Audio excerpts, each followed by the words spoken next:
Well, as you can see by the calendar, we're almost to July, which obviously makes me very happy because I leave in September. But that also means that we're to the half point of the year. And that means that we're doing the same thing we've done for the last couple years. And that means we're going to go through the best of the half year, the worst of the half year, and our most anticipated list for the remainder of 2016. Now, as you can see by the title of this video, this is one that a lot of people wait for every single year. And that is the fact we're going to dissect the movies we don't like for the beginning of this year. And we're going to do the same thing at the end of the year, probably not like January or February like we did last time. The only reason we normally wait is so we could see everything that would possibly be eligible. So, without any further ado, let's get talking about our worst of the first half of 2016. So, if you are new to the channel, number one, welcome. My name is Owen. This is AJ. This is the Podcast Network. And we're going to be starting with our honorable mentions, and then we're going to do our top 10. And with the worst, this time around, we're going to do our dishonorable mention, and then our top 10. And anticipated, there's really no honorable... There is an honorable mention, so there's basically a top 11. So, that's pretty much what we've got. So, let's do this. So I go through mine entirely, and then you'll go through yours. AJ runs his first, and then I run mine. Okay. And this is the worst? This is the worst in every way possible. Okay. Just for now. I'm sure it'll get worse. Don't say that, because it always does. Alright. My honorable mention is Alice Through the Looking Glass. It basically just speaks for itself. It's pretty much everything that Hollywood, in particular sequels, get accused of. Right. There is no real thought put into it. Johnny Depp is the star. His character literally throughout the entire movie, his job is to lay in bed and disintegrate. Yeah, exactly. And he got the first credit and God knows how much money. I don't even think about that kind of money. The only saving grace I thought was Helena Bonham Carter, which is weird because I thought that... For you. That's really weird. Which is mainly weird because I was really annoyed by her in the first movie. Mm-hmm. Most people were. Anne Hathaway is here, just... Her eyes are just gone. There's beautiful, beautiful Anne Hathaway eyes. There's just nothing behind them in this movie. It's such a shame. I can barely even remember what the story... The whole time-traveling thing, it just goes back and forth and seems to have no idea what it's doing. It seems to basically be improvising as it goes and not for the better. Oh. Sacha Baron Cohen's character is confusing. We have no idea if he's good or bad, and for most of the movie you don't even care. It really does not matter. Not to mention, it's just a sequel nobody wanted and nobody asked for. It's way too late. It is 6 years after that movie. And I think the box office kind of proved that, didn't it? Oh, yeah. I don't think we'll see another Alice movie. And that has nothing really to do with the trouble that Johnny Depp is in or was in at the time the movie came out. This is true. You don't really hear much about it now, but there's a reason for that. Kind of push that under the rug a little bit. As we said, he has a lot of money. He does have a lot of money. But yes, this movie is terrible. Yes. But I probably don't even need to tell you that. You probably saw the trailers or just heard the announcement for the movie and came to that conclusion yourself. And you were most likely right. Oh, unless you're a die-hard fan. In that case, I'm still not sure. But, yes. And yeah, just to top it all off, it's just really boring. It's not just bad. It's like boring bad. Oh, it's exceedingly boring. And that just makes it so much worse. Alright, we're going to start with the real list now. Oh boy. And this is, I think I counted them, but I forgot. I think I have seen, obviously I'm a few over you, but as far as me, I think I've seen 74 or 75 is the number of movies I've seen so far this year. Okay. So it's based on that. So I've seen like 40, maybe. My number 10 may be controversial because it's a pretty well-liked movie in certain fan bases, and that is Hardcore Henry. Oh, really? Yeah. We're talking about H Brothers already. I was not a fan of Hardcore Henry at all. I get the concept, but the concept only works in really small doses. Take, for instance, the opening scene of The Brothers Grimsby. Right. Like I believe I said in the review, if I'm using The Brothers Grimsby as a reason to go against something else, that's kind of a problem. Yeah. I just felt it's extremely obnoxious, and the whole I do not do the motion sickness thing. That's not normally a problem for me in movies. No. I could barely look at this movie for the first half hour or so. And after a while, it kind of settles down. It's less than what it was with that shit, but for the most part. And it's really just one of those movies that's made... You know, like, in the early 2000s when everything was popular because everybody, like... You know, you had, like, skateboard kids with their energy drinks screaming the words extreme. Oh, of course. That's what this... With the X and no E. That's who this movie was made for. I agree. Only it's 2016. Most of them are out of that phase by now. Most of them. And, like I said, it's very, very much a rip-off of pretty much everything Neveldine and Taylor have ever done. Like, there's no... Like, people are giving... Like, the whole praise for the movie centers around its originality. When there's really... Yeah, we've never really done a full-on, from beginning to end, first-person movie. But still, somehow, some way, there was nothing original in the movie. Nothing at all. See, the trailer had some cool moments to it, but it seemed like it blew everything in the trailer. Like, everything. All of its gimmick was shot in the trailer. That's the problem. They got you hyped for it, and they didn't deliver. See, it gets a lot of credit for being innovative. It's a video game. But I saw nothing of worth in this movie. So. It's a CD-ROM from the 90s. That's exactly what it is. It's the choose-your-own-adventure CD-ROM games. That's what it reminded me of. You may note, by the way, before I continue, that if you pay attention to the star amounts I do, but given how much time has passed, or just given... exactly why I don't like certain movies for certain things they do. Right. The order these are in may not always line up with star amounts. If that makes sense. So me cheating is not possible in some cases. Because I see what you did, and now you see me too after starring at one thing and then change your mind and burying it on here and then starring another. Okay. Number 9 is Neighbors 2. Oh, Sorority Rising. God. Apparently this movie got a lot of praise for something I hated it for. Right. And that is that people, once again, maybe not innovative the way people describe Hardcore Henry, but people think Neighbors 2 is very progressive.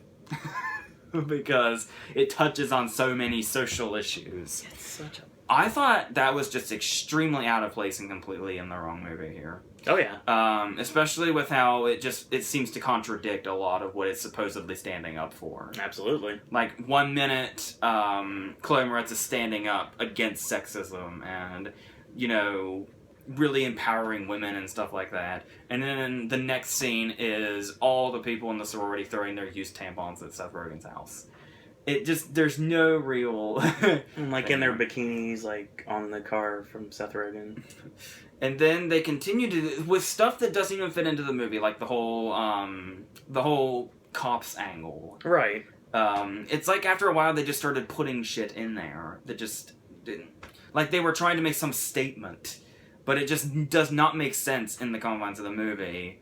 Thus makes its little message completely pointless and meaningless and very, very hard to take seriously. There's quite a few reused jokes from the first one, which was nothing special in and of itself.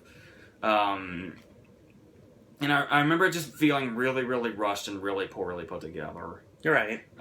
Like, for some reason, they were in a huge hurry to make this movie and put it in theaters without putting a whole lot of effort into it.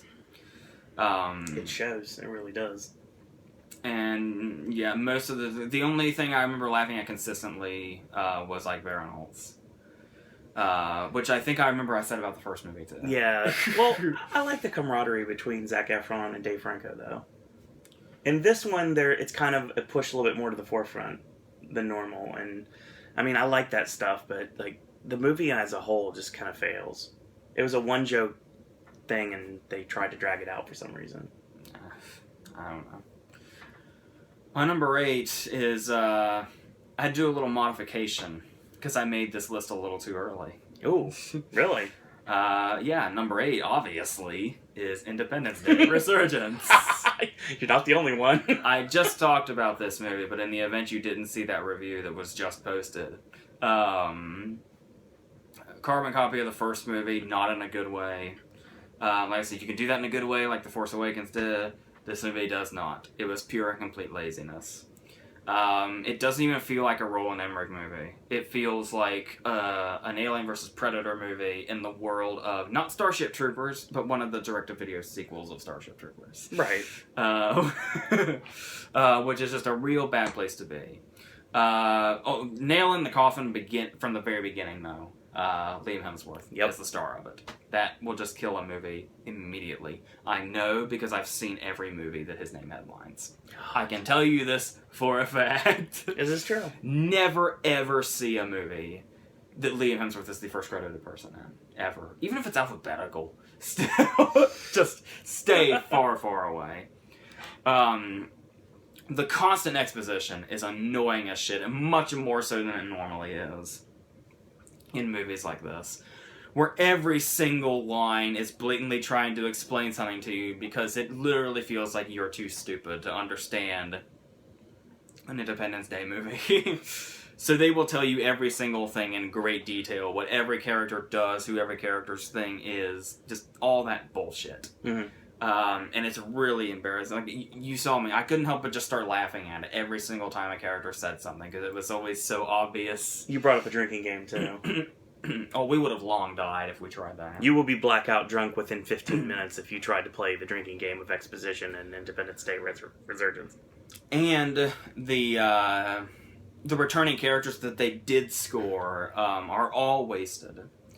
Like, it really, really puts a bad taste when you look back at what... I mean, I know the first movie is not a masterpiece or anything, but you got to know those characters well enough, and to see what this movie does to them in the position this movie puts them in, it's really a bummer. William Fichtner's a big example. What about him? He was kind of wasted in the movie. Yeah, he wasn't even in the first one. No. I'm just saying his character was kind of wasted in the movie. I mean, he's important, but he's not important.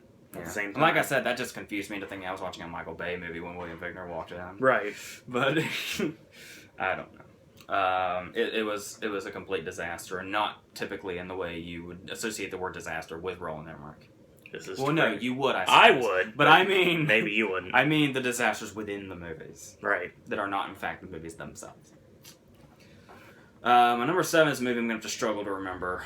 My number 7 is Get a Job. Oh God, I forgot about that movie. Which was a movie starring Miles Teller and supposedly Anna Kendrick and Bryan Cranston. Makes me sad by that cast alone. That was made in like 2012. Cranston was talking about it while he was promoting Argo. That's how long the movie's been around. Wow. And they just released it earlier this year. And it basically revolves around Miles Teller looking for a job. Because he was fired, I think. And then he just kind of goes from job to job. And there's a parallel story where Bryan Cranston is his dad, who is also looking for a job. And it's got a lot of incredibly wasted talent. I remember it just having nothing but idiotic situations that are just gross out humor or just stupid bullshit. It was really, really cobbled together. It's a fucking mess. The whole thing. And it just seems to have no grasp on anything. It has no particular grasp on story, what kind of humor it wants to go for, where anything is headed, what to do with a talented cast. It just nothing. This movie has nothing to offer. Anna Kendrick is in it for like 3 minutes, but they put her on the poster because Pitch Perfect has since come out. Both of them. Right. Like I said, this was supposed to be in 2012 when the first Pitch Perfect had just come out. This would have done. This was going to be this was supposed to be like some big deal. Yeah.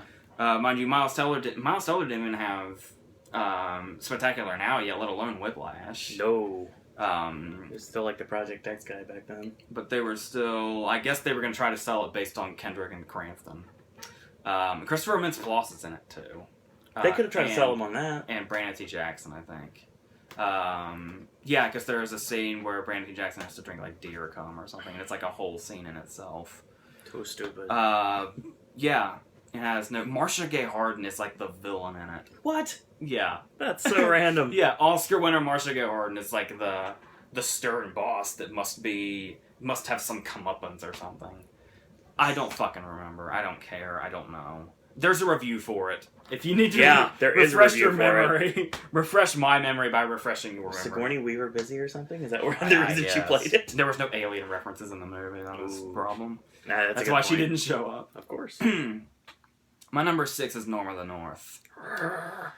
Which is, there's always one kind of animated movie that's released towards the beginning of the year that's just... dreadful. Well, the problem is that this is another message movie. It's an environmental movie.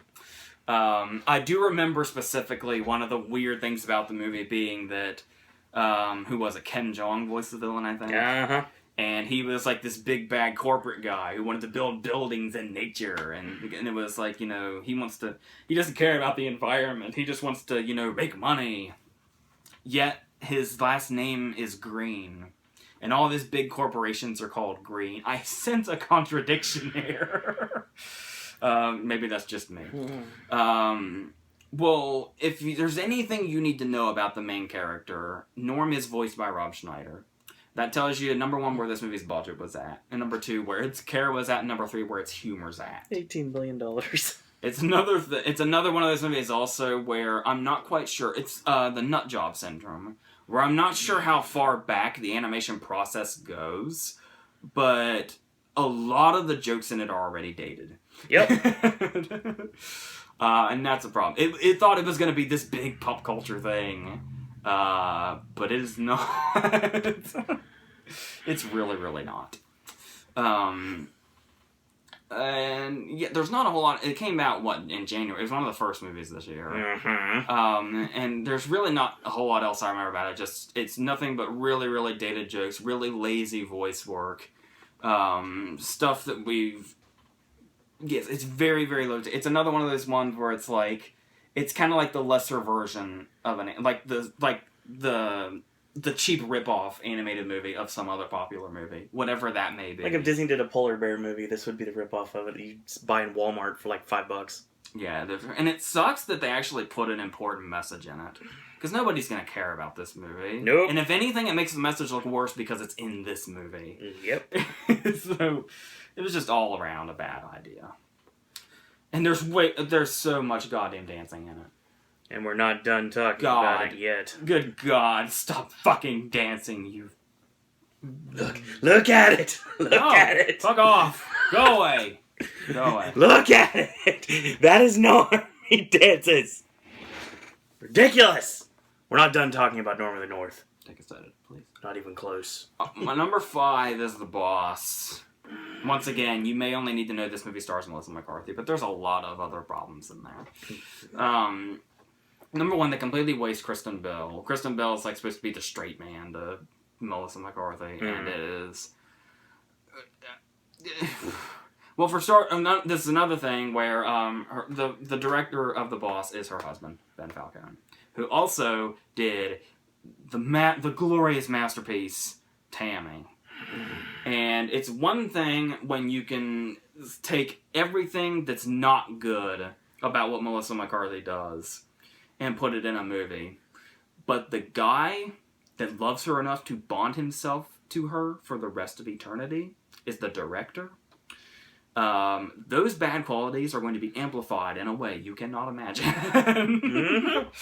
And that is an extreme issue. And this is another case where it doesn't even... It has no idea how it even got to the point that it's at. Because it starts with her in some orphanage. And she keeps getting returned because she's a little piece of shit. And then we just kind of cut, and suddenly she's Melissa McCarthy, and she's rich. She's a rich motivational speaker. She's Frank T.J. Mackey. She's like a billionaire basically. Now. And the movie completely cuts out how that even happened. And and then there's a villain that's Peter Dinklage. And somehow, some way, this movie goes from she's a fat-mouthed motivational speaker to she lives with Kristen Bell, and it turns into her bonding with the family, and they make brownies for the Girl Scouts. That's its own plot. That's most of the movie. Somehow, this movie ends with Melissa McCarthy and Peter Dinklage having a sword fight on a rooftop.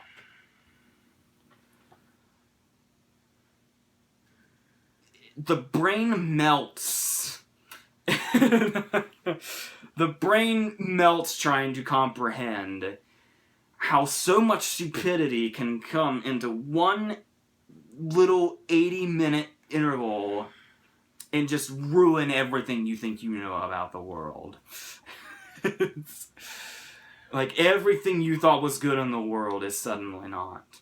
And it makes you question how you ever got to the point in your life that you're currently in. And what the world even means anymore. That such a movie can exist. I will never understand. And we have 4 movies to go. And we're not done talking about that yet either. Oh, God. Speaking of, my number 4 just happens to be God's Not Dead 2. Yes. I typically try to avoid putting the religious movies on lists like this because they're just too easy. Yeah, of course. Of course, they're all gonna be this bad. But we're looking at the half year, and so far only 1 has made it so far. I went ahead and put it on here. And as I said, the main issue with the God's Not Dead movies is that they're just completely unhealthy to their audience. This is really, really not behavior that should be being promoted and cheered on by people in a cult-like way. First off, it makes people who believe in God reasonably look bad and get lumped into a group they really should not be lumped into. And we went from the whole let's try to prove God's existence thing and be really lazy and not even explore our plot. This second movie revolves around the fact that we have to prove that God exists so that Melissa Joan Hart will not be fired. That's a horrible story. And the villain of the movie is Ray Wise. He's the other lawyer. Yeah. He's the one that's trying to say, you know, we're gonna... Okay, well, that's the problem, is basically to go along with the title, make it a franchise. He's required by script law to say, in this case, I am going to prove that God is truly dead. It's in the trailer. Yeah, for the rest of the movie, he's the most reasonable person in the whole scenario. Totally. He's the atheist. The guy that's trying so hard to, you know, say God is dead is the one person in the movie that's listening to everybody. He'll let everybody have their say before saying what he wants to say. And this is the villain. Of course it is. So what the movie is basically trying to say is, do not have any other views. If you do not believe in God, or if you have trouble believing in God, surely every bad thing will happen to you. Oh, and if you do believe in God, everything will work out perfectly for you. Any problems you have in life, do not worry about them. Have no responsibility for anything whatsoever. If you believe in God, miracles will suddenly happen to you. This movie truly believes this. Mm-hmm. The people that made this movie want their audience to truly and totally believe this. And honestly, to me, it feels really malicious. Because the people who, you know, eat this stuff up, the people who make the movies and know that they're going to come with their money know this. They're really impressionable. And they put this stuff in here. It just feels so wrong. Something is totally wrong with these movies, and it's bad. It's really, really bad. People are entitled to have faith, they're entitled to their own beliefs, but some of these movies are just not healthy. And regardless of all that, as a movie, like from a storytelling perspective, it does just as much wrong as it does morally. I don't even remember what the stories in this movie were, but I remember they were very... It's not even worth it. It's not even worth remembering. The writer's back again with his friend from the missionary, and it's just... That guy is horrible acting. Oh my god, he's such a bad actor. And once again, just like the first movie, there's just a whole bunch of cop-outs until we get to the climax. Like, the climax is just full of cop-outs until they think they've reached a point. Right. And it's just, you know, they're walking out after Ray Wise is lost, and one woman approaches him to give him his comeuppance, and she says, "Congratulations, you just proved the existence of God." I'm going to the only thing that happened was that Melissa Joan Hart didn't get fired. Yep, that's it. And Ray Wise proved the existence of God by losing the case. Ernie Hudson's in this movie.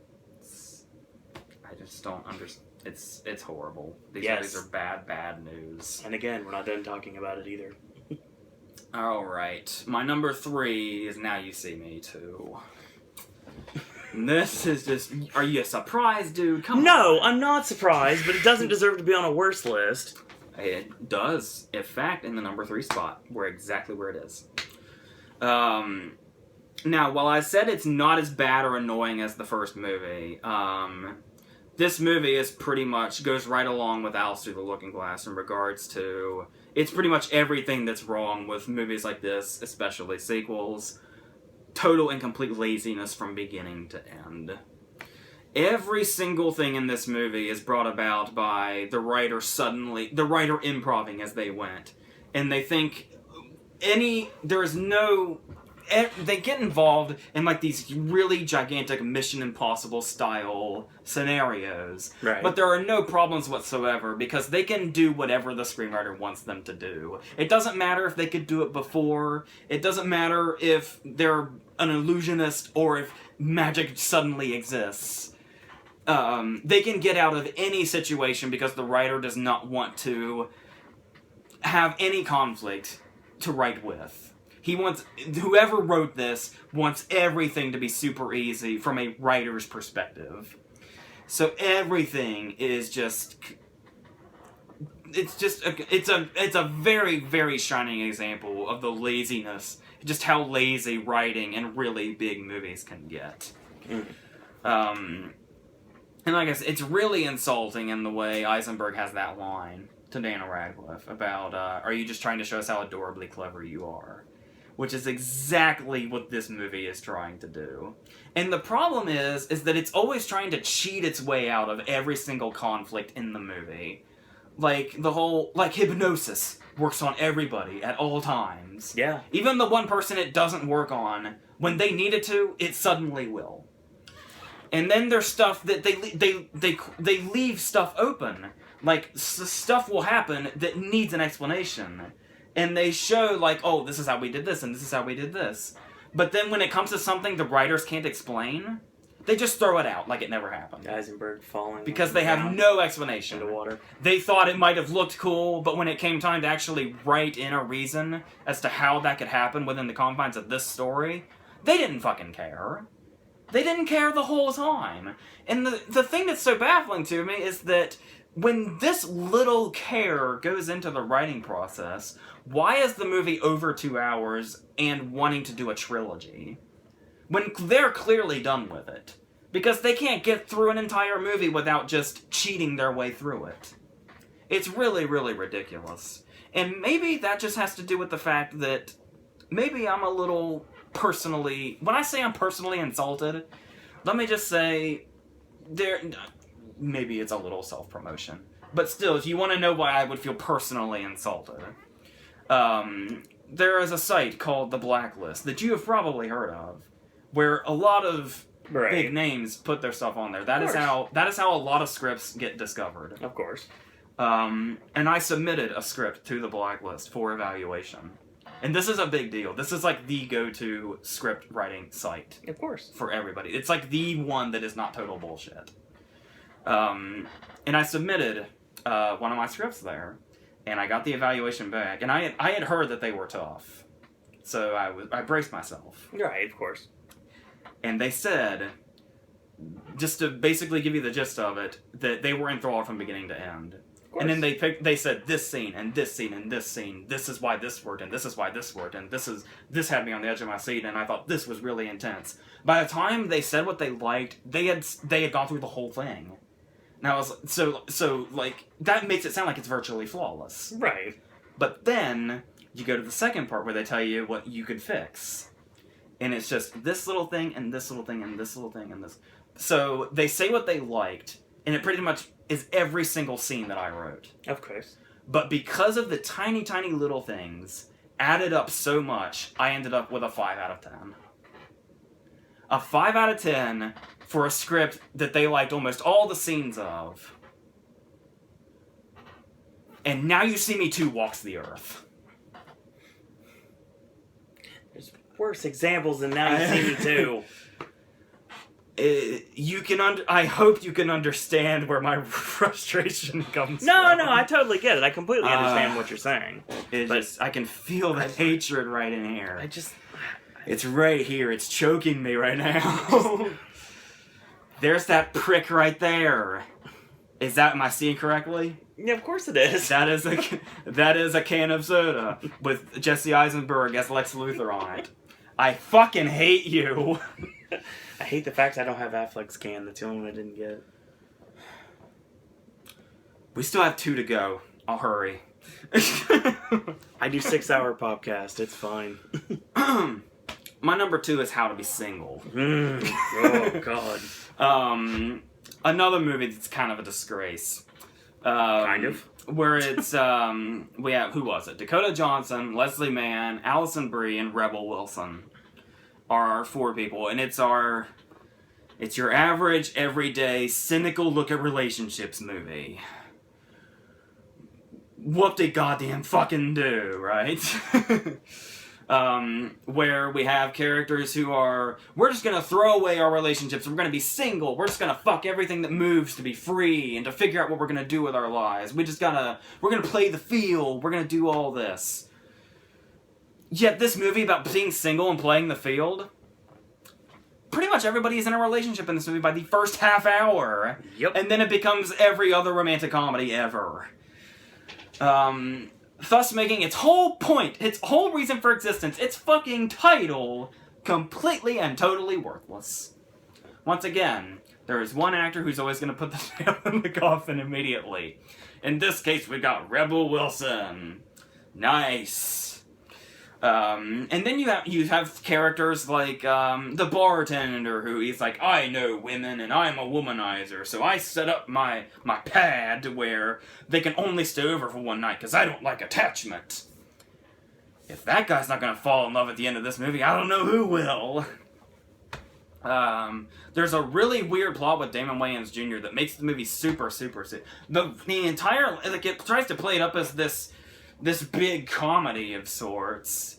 But then, like, the entire last 45 minutes is trying to be all serious and shit. Right. What the fuck is that bullshit?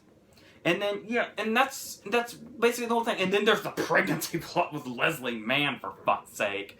Where it's like, well, I'm gonna be single now. I'm gonna be single and everything's gonna be great. I'm gonna be a single mother. I'm gonna get, like, artificial insemination, I think is what she went through. It's just her. It's just her and her forming baby. But then when she's right about to hear, she decides, you know what? I think I'm gonna hit the dating scene. But not tell the dudes that I'm looking into anything at all. So that when I finally grow, or when they find out by accident, oh, conflict! And I won't just say, there's actually a scene where obviously it was an artificial thing, but the dude that she's with thinks it's some other dude that put it in there. Right. And it takes her forever to say, oh, by the way, that's so not what happened. It's not even a wait, I can explain. She doesn't even reach that. She just lets him believe that. Because the conflict needs dragged out. And this movie is, what, 2 hours? Yes. Oh, man. We saw this a long time ago, and it's all coming back to me all at once. Glad you can remember stuff. This movie came out in February. Yeah, it was a Valentine's Day movie, I think. A little bit under 2 hours. An hour 10. And the whole movie is that insulting, too. Yes. Yes, it is. There's even sometimes where I don't even know when it's trying to be serious or funny. Because it tries to do the awkward thing. Sometimes I wish I could just bounce back and forth here, and because it's going to be like, is going to be about 10 minutes and we'll be done. Well, given we're already 35 minutes in, that's probably for the better. I sound like an idiot, though, honestly. Alright, I reviewed this movie for a long time, so I'm basically gonna say just go there if you need any collaboration. But number one's Mother's Day. Yep. Mother's Day is another cash-in with the whole let's see how many faces we can get in one combined movie with intersecting the Love Actually thing. Yeah. With all the other, and Gary Marshall's still doing them. Only they got a lot less faces this time because I think people are suddenly realizing how bullshit these movies are.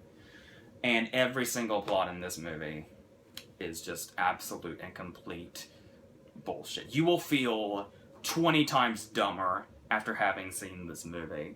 From the comedy club bullshit, to the baby winning $5,000, to the wedding in the bar, to the vagina float, to karaoke sending Jason Sudeikis to the hospital, to the Tom Brady obsessed soccer extra, to Timothy Olyphant not punching that clown, to, God, what the fuck else was happening here?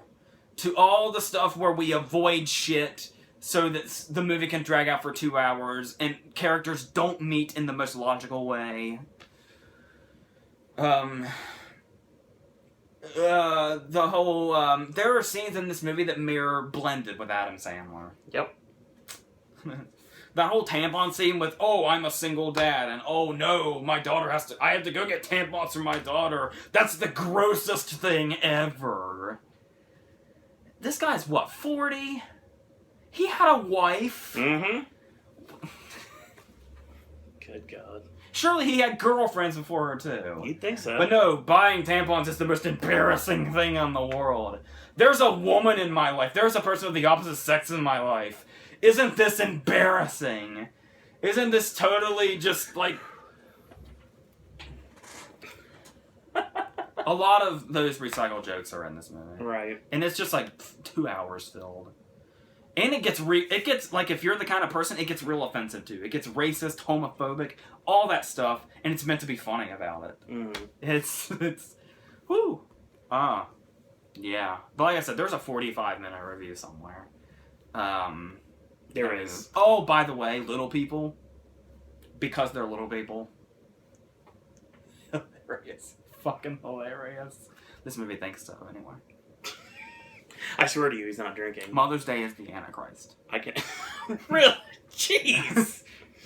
Wow. It's your turn. Let's go. 5 minutes. Let's do this. Oh, wow. After all that, I can't even think about trying to compete with that, and I'm not going to try, so we'll make this real easy. My dishonorable mention is actually going to be Me Before You. Huh. I'm not going to lie, I was super bored during this movie, and I could not go anywhere. I was stuck like this the whole time, thinking, when is this going to end? I was never bored with it. I just thought it was what I thought it was. I do like romantic comedies. I do like romantic dramedies sometimes. I like drama movies, but this just failed for me epically. I don't know what it was about this that made me dislike it so much. It's just, I can't even tolerate this movie. That's how I felt about it. It's just, I mean, basically, he's going off to Switzerland to pretty much be assisted death. And they never mention this. They never mention this once.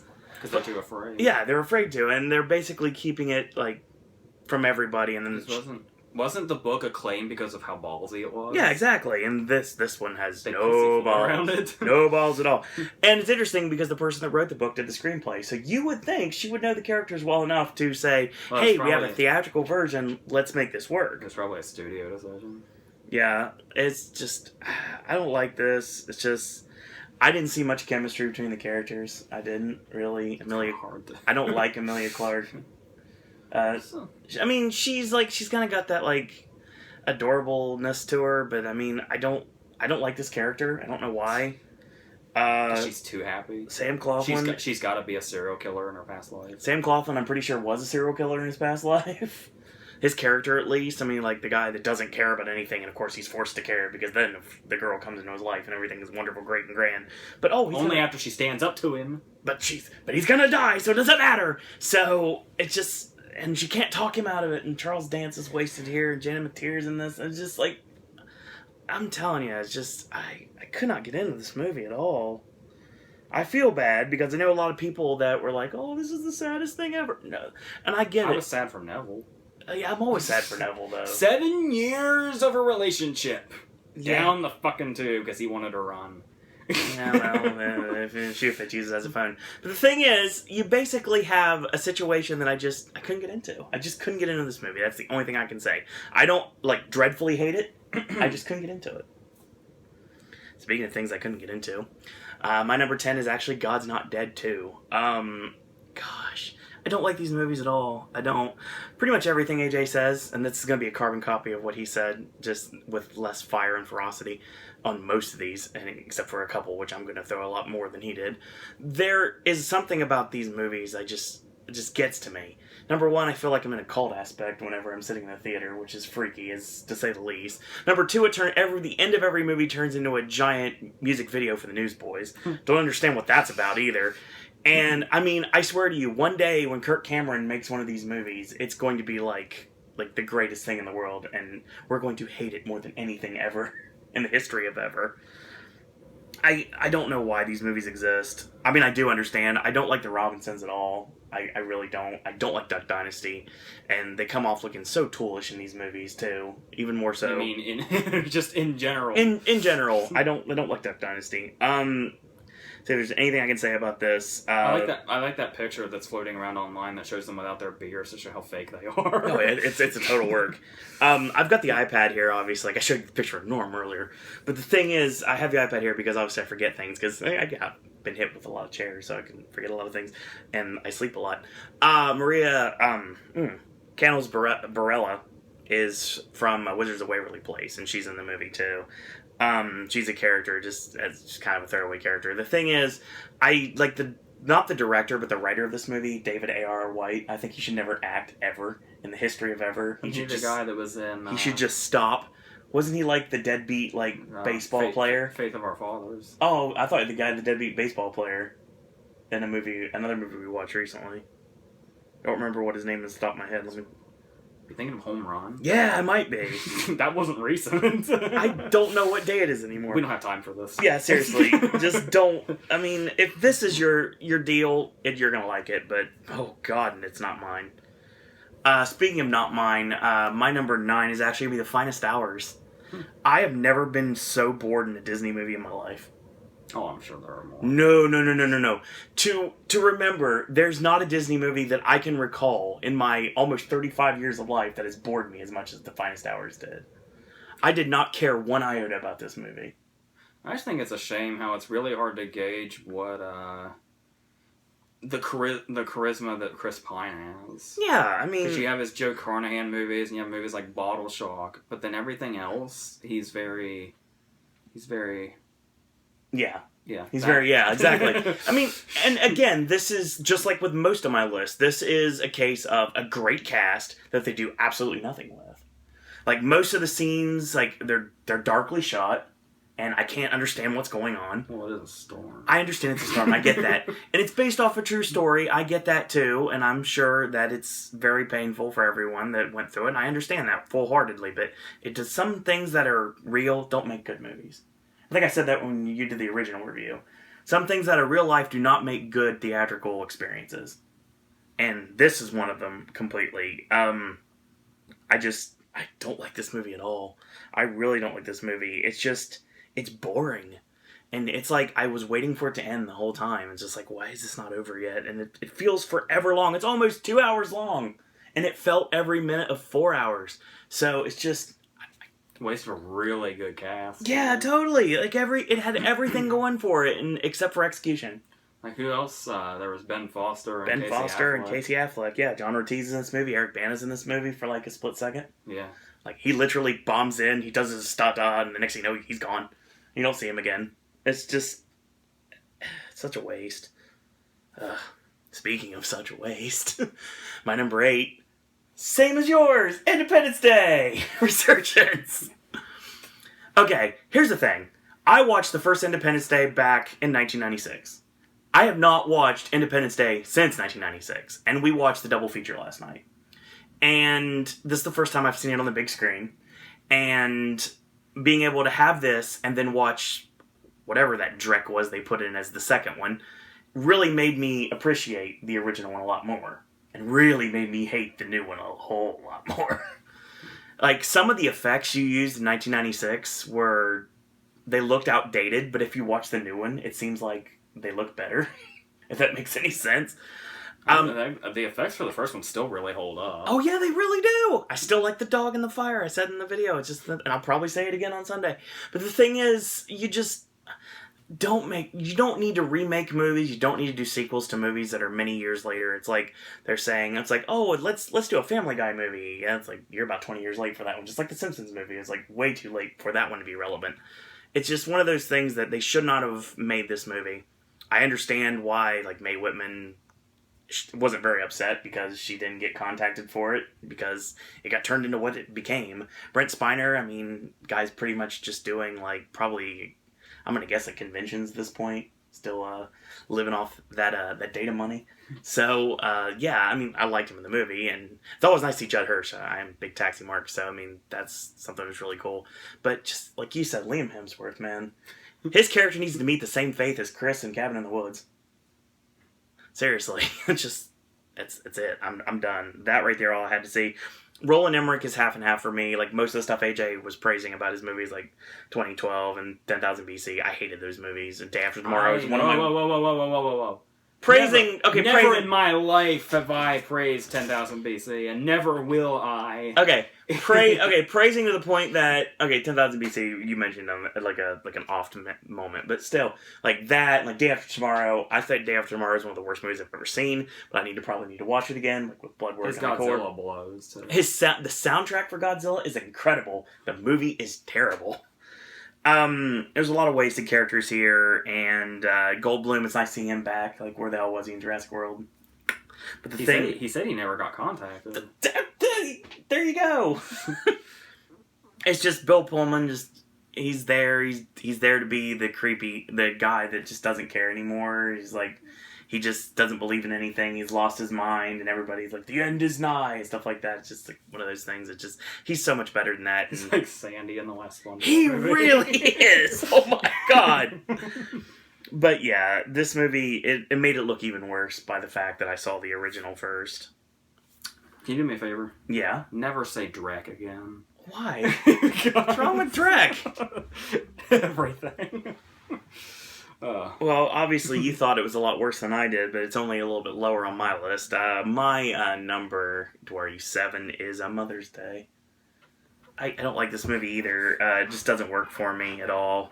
Everything AJ said, like, not as much ferocity, but good God, it's not a good movie.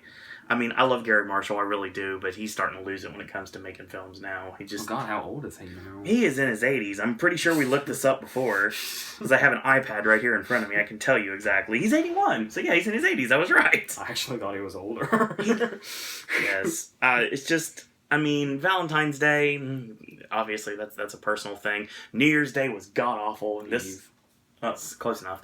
The thing is, don't make that one They're 1 day apart. Yeah, it doesn't matter. That's not close at all. It's 1 day. That's close. But yeah, New Year's Eve and this, just no more. No more trying to be Love Actually. That'll never happen again. That was a lightning in a bottle that will never be captured again. Like, do you have something that comes to mind that would be close to Love Actually? If I think about it, there might be. I'm sure you can, because you know a lot about movies, obviously. I'm surprised you didn't mention this one in yours. My number 6 is Ride Along 2. Kevin Hart. Well, it's like, remember last year when I kept forgetting to put Get Hard on there? Just because I kept forgetting it existed. Maybe it was that. Kevin Hart. Like I said, I'm sure you're a nice guy. Your stand-up's entertaining. It's just sometimes I buy you, but like most of the time I don't. I just don't like this character at all. I don't like the character that Kevin Hart plays in movies. Basically, he's been typecast. He's been typecast forever. I cannot wait to see Kevin Hart pull off a like outstanding breakthrough performance in a serious role. Because I know it's going to happen eventually. I'm almost trying to imagine him in a Tarantino movie. Only because... That's interesting. Only because Chris Tucker was in a Tarantino movie. And he has to do the same thing Chris Tucker did. That's basically his career now. It makes it feel possible. Yeah, exactly. that would actually happen. Yeah, this movie just... Oh my god, it's just not good. Olivia Munn's in here for like eye candy, obviously, because that's how it works with her. Yeah, absolutely. I don't care about these movies at all. I didn't care, but I hated the first one. I don't like this one. Ice Cube's funny. Ice Cube's always funny. But, I mean, he gets kind of thrown into roles that don't matter sometimes. And this is one of them. And Central Intelligence made me somewhat, like... I liked some of the jokes that he did, but mostly it was Dwayne. Because Dwayne saves things. Their compatibility as, like, comedians made actually work. But this didn't work at all. I just don't like this movie. I remember when they were doing the Ride Along premiere in Athens. We were watching the other movie. I was lost. And we had the security guards that were standing at the bottom of the stairs. I'll never forget that. Oh, God. I'd love to put this a lot higher, and I should have put this a lot higher, but right now it's stuck at number 5. My number 5 is The Forest. Didn't we see those on the same day? We did, actually. Here's the reason why. There is a lot of really cool things you can do with a movie about the Suicide Forest. And I'm sure a much better director will do one somewhere down the line. Sea of Trees, A24 just acquired. We were mentioning that. Yeah, Sea of Trees is the movie I'm thinking about. The thing is, this movie is not the right movie to tackle this. It just didn't work at all. It was terrible horror. It was terrible everything. It's just, nobody cared in this movie. Like, the acting was horrible. And it's just one of those things that shouldn't have happened in the first place. They should have just waited for the real movie to come along and just be done with it. There's not really much you can say about this movie, but the fact that it exists and it shouldn't. My number 4 is Alice Through the Looking Glass. I don't like the Alice in Wonderland movies, obviously. I actually shot on Tim Burton on the steps of Haunted Mansion Holiday at Disneyland. That was entertaining. The way you worded that makes it sound like you tried to assassinate him. Wrestling terminology, everyone. That means I was basically disrespecting him at Haunted Mansion Holiday. So, yes, that was really funny. And I got a lot of weird looks for it. I like the Alice in Wonderland movies. The Flutter Walk still gets me to this day. Ugh, I know. Tell me about it. Dude, I just got that. I know. Like I said before, like Sacha Baron Cohen playing like a mixture of Werner Herzog and Christoph Waltz as Hans Landa, as well as the Clock King from the Batman '66 TV series. His own character in Hugo. And his like basically ripping off his own character in Hugo. I mean, I love Sacha Baron Cohen. I think he's a great actor, and I think he's entertaining. But the thing is, he's had a rough year. He's had a horribly rough year. Oh my God, he's had a rough year. Like you said, like the deadpan of Anne Hathaway's eyes, and like the fact that Helena Bonham Carter didn't make me want to jump out of a wall. Not through a wall, out of a wall somehow. Don't know how exactly that works, but made me so much that I completely confused what I was saying. It was one of those things that it was weird. I actually enjoyed her in the movie, which is strange. Mia Wasikowska's fine. It's just, she's there. It's period piece land for too long in that movie, and I understand that's why it is what it is, but hopefully this movie will not be any more. This was a Mad Hatter movie. You might as well call it Disney Presents the Mad Hatter. Not this one. I mean, as far as his presence. Yeah, his presence, exactly. It's like, the Mad Hatter is the big selling point for these movies, and back before it became overkill, Johnny Depp as the Mad Hatter would have been a big deal, but now it's just like, we don't care anymore. Like, I love Captain Jack Sparrow, but I don't want to see a Captain Jack Sparrow movie. This movie made almost $250 million, so it made $100 more than its budget, so maybe we won't see another one. Let's hope there isn't. I think there's another book, though. I don't recall off the top of my head, obviously. So we move on to my number 3. My number 3 is How to Be Single. God, these movies just make me ache to deal with. I've never liked Rebel Wilson either. She is the most. I don't hate Pitch Perfect like AJ does, obviously, because for personal reasons. But the thing is, the thing I despise about Pitch Perfect is Rebel Wilson. I hate the character of Fat Amy. I do. I think it's just horribly stereotypical. And that's the gimmick, I get that. But still, I hate it. And Rebel Wilson, like I said before, and I'll say this about someone else in a minute, I'm sure she's a really wonderful person, but her characters are just terrible. Terribly written, horrible people. And it's just, I really hope that she gets a good role somewhere down the line where I'm going to be thinking, yeah! Pain and Gain. Oh, well, most people didn't see Pain and Gain, though. That's the problem. Not enough people saw Pain and Gain. Go watch it. It exists. That Versus exists too, so check that out as well. Yeah, it's kind of mixing fun party all the way with serious and everything, and just it just fails on every aspect. I don't know why this movie exists. They're trying to make Dakota Johnson a thing. I haven't got it yet. I mean, she's an attractive lady, but I don't get it as an actress yet. Not quite. Maybe somewhere down the line, but... Well, being the daughter of Don Johnson and Melanie Griffith is probably making that a little easier. Yeah, of course, obviously. My number 2 is The Boss. I don't know why... I don't know why this is a thing. I don't get why this is a thing. I don't know why the gimmick for the movie, the promotion was basically putting this over as, the Girl Scouts fighting each other for cookie money. That was so weird. Melissa McCarthy's not funny. She's just not. She's basically this generation's Roseanne at this point. And, like, I don't get it. I don't get what is supposed to be so funny about her that everybody, but it seems like to us, what we don't get. You're asking the wrong damn person. That's what I'm saying about us, obviously. I don't get it at all. I mean, I understand that Ben Falcone loves her, obviously, enough to be with her for the rest of time. But, yeah, don't make movies with your wife, man. Seriously, it just does not or ever your girlfriend, go well. Noah Baumbach. Hey now! You leave Greta alone. Noah Baumbach can go jump off a bridge. The thing is... sorry. The thing is, it's just frustrating because there's got to be a good performance there. Like, I know you don't like St. Vincent. Oh. But she was decent in it. Yeah. I mean, and that's all I can really say. I'm absolutely, completely, 100% in every single way dreading July. For good reason. And I just... No more at all, please. This is Gary Sanchez, too, which also makes it even better. Are you shocked knowing that now? It's just, I don't care about this character at all. I don't care about her characters. She's not endearing, she's not funny. I don't know why she exists as an actress. We might reach an hour if you heard. It's possible. We're going to. Okay, AJ mentioned it in his little speech, and I'm going to go into it further. We mentioned a movie, like a slight mention about the nut job, where I basically spat fire about the nut job for about 10 minutes. Absolutely hating that movie in every way possible. I didn't think I could dislike an animated movie as much as the nut job. Till this year. When I saw this! This! That's right! Norm of the North! My God, why? I like Rob Schneider. I do. He's fun comedy relief in the Happy Madison movies. He is, when he's there. The You Can Do It, the stuff. I mean, I know it's played out, but it's still funny. And the stuff he did on SNL, great. I mean, he's decent in Judge Dredd. The thing is, I like the character. He did a Van Damme movie, too. Oh my God. I like the character. I like Rob Schneider. I'm a big fan of the copy guy. Always have been. It's my SNL moments. One of my favorite things. But, no. He's in, like, Dana Carvey land right now. I don't like it.